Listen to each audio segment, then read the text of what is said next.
God made just one more person just for you, but these days every 2 years he keeps making one more person just for you. If two happy people meet, then there can be something wonderful happening between them. If you just become love, not love somebody, then you will know the nature of love.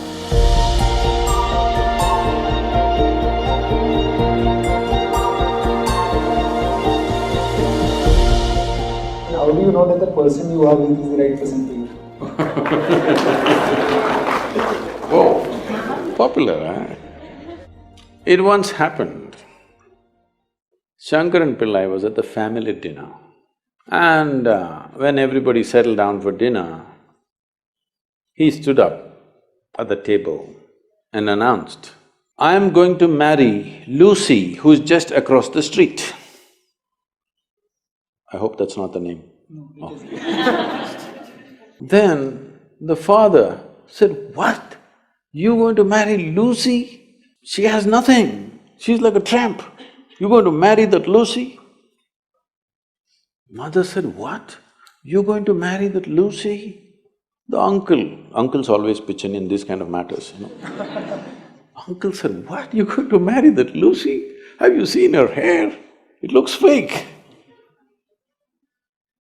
The aunt, "What? You're going to marry Lucy? She's always painted. You're going to marry that painted woman?" The little boy, the nephew, can't be left out. He said, "You're going to marry Lucy, she doesn't even know what is cricket. How can you marry her?" Shankaran Pillai stood his ground and said, "Yes, I'm going to marry Lucy." Everybody asked in one voice, "Why?" He said, "Because she has no family." There are no many opinions to battle with. So, who is the right person? I don't want to take away all the romance from your life. But let me tell you this, there is no right person on this planet. If you get into that kind of unrealistic mindset, "I have found the right person," oh, you will be soon disappointed. You must understand, there is no right person. First thing is to see whether I am the right person. Yes, am I the right person? And there are no right people on this planet. If you understand, you have your nonsense, they have their nonsense, we can adjust nonsense.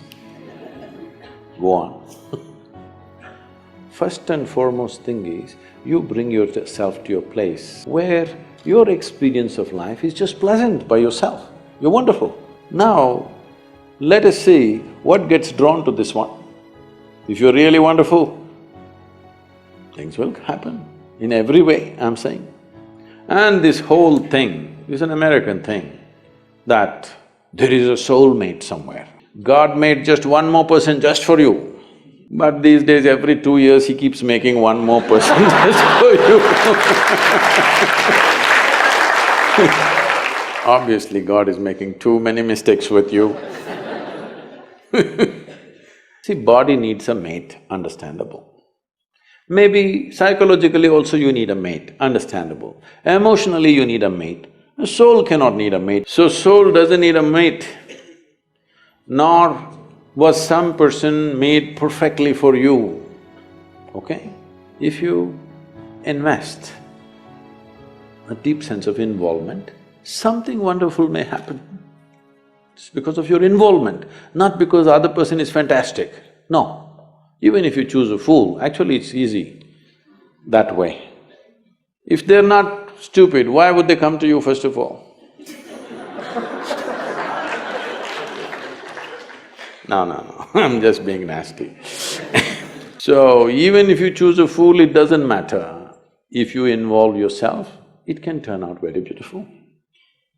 You chose the smartest person in the universe, it could be a disaster. So, do not think in terms of, whatever this made for each other nonsense. No, you choose the opposite actually. But after some time, after a little bit of time, you slowly start expecting they're just like you. This is a serious mistake. Because if one more person becomes just like you won't be able to bear with them for 2 days. Nobody is like you, and that's good. Don't look for sameness, not necessary.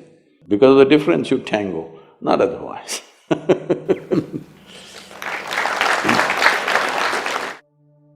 Our mothers have set amazing benchmark. The moment you say mothers, Yeah. they're giving a sound ambience of babies crying. Oh, okay.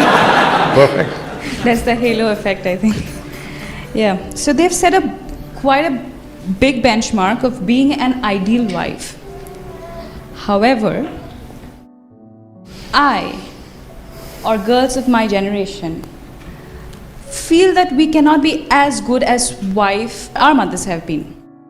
So should I feel that I am falling short in my personal life, or should I feel that I'm not giving enough justice to my marriage once I'm married? How should I feel about this? You know, our center in the United States is in Tennessee. Tennessee is a little one kind of state, okay? Mary Makowski, that's not Romanian, right? No. Mary Makowski got married.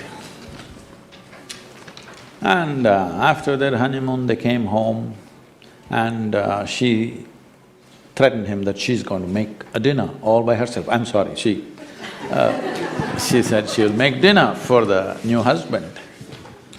And husband came home from work and she served the dinner and he put it in his mouth and slowly he was chewing on it and went into profound thought.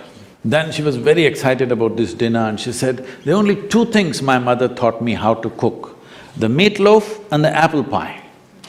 Then he looked at her and said, darling, which one is this?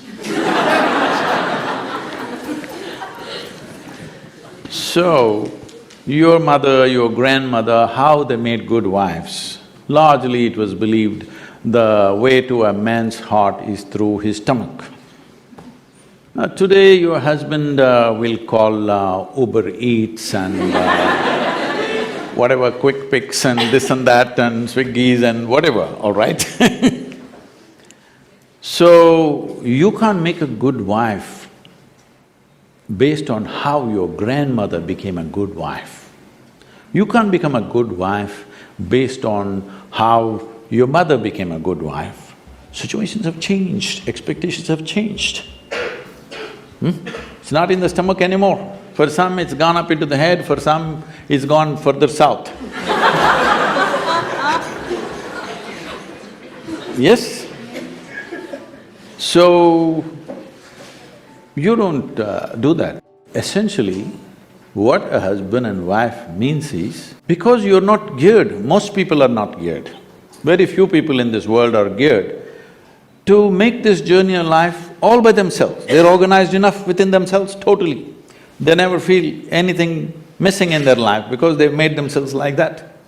But most people need somebody else to lean on. Either emotionally, psychologically, there are needs in a human being, physical needs, psychological needs, emotional needs, maybe social needs, economic needs, variety of needs. To fulfill these needs, you want to find one person that you can depend on.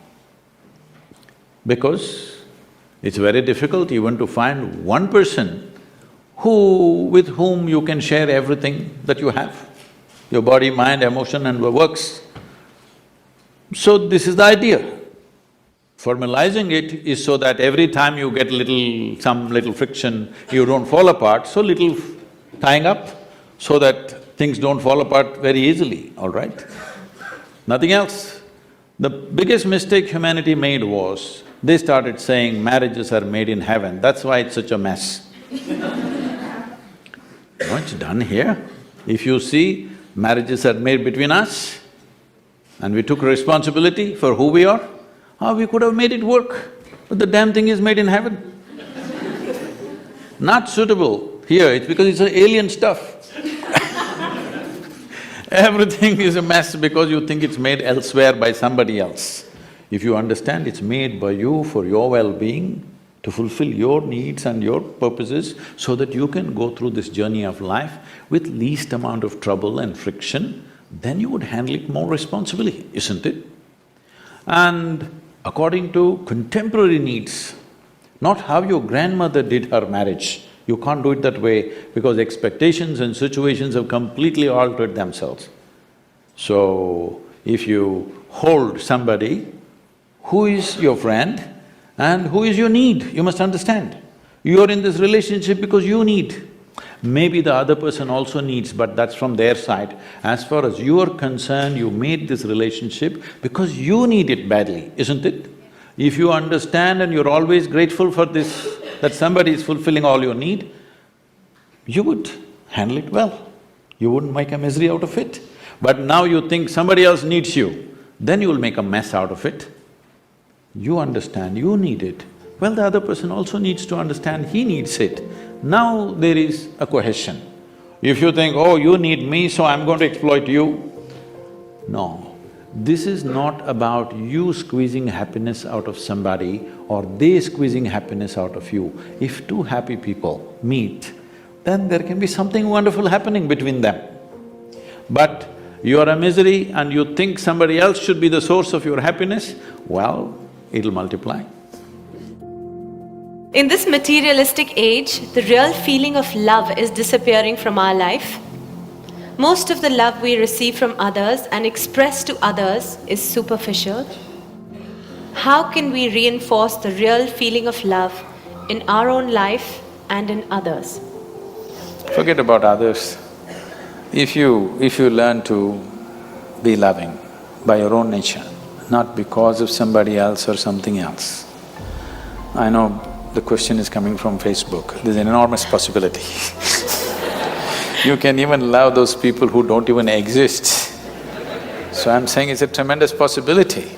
So, if you just become love, not love somebody, then you will know the nature of love. If you love somebody, it's a fickle happening, because no human being will happen 100% the way you want them. Every human being on this planet is going to disappoint you, believe me. Not because they'll do something wrong, because nobody can fulfill the unrealistic expectation you have of them. It's simply not possible. Have you been able to fulfill anybody's expectation, I'm asking you, entirely? Partially, but never entirely, isn't it? Believe me, whoever comes, I want you to know, the ideal people whom you worship, when Krishna was there, his wives complained, all right? Love is not a relationship. A relationship is a different thing. Love is a certain sweetness of your emotion.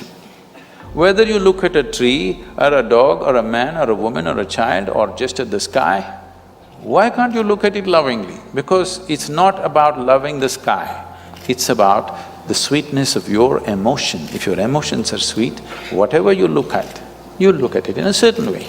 Right now you have nasty emotions, whatever you look at it in a different way. So you have always associated love with somebody. No, this is not about somebody. Love is not something that you do, it is something that you can become. If you're willing, you can become love, you can make your emotion into a very sweet space. If you make your body very pleasant, it becomes pleasure. If you sit here, it can be great pleasure just sitting here and breathing. If your mind becomes pleasant, we say this is joy. If your emotions become pleasant, we say this is love. If your very life energies become pleasant, we say this is blissfulness, this is ecstasy. If your surroundings become pleasant, we call that success. Now you're calling your success with somebody as love, that's a mistake. You have a success story with somebody, you're calling that love. No, that is actually success, because that needs lots of management. But for you to be loving, there is no management.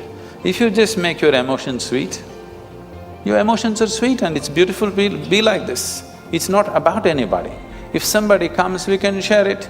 If nobody comes, you can sit here with your eyes closed and still be loving, what's the problem? It is not about somebody, it's not an action, it is not something that you do, it is something that you can become.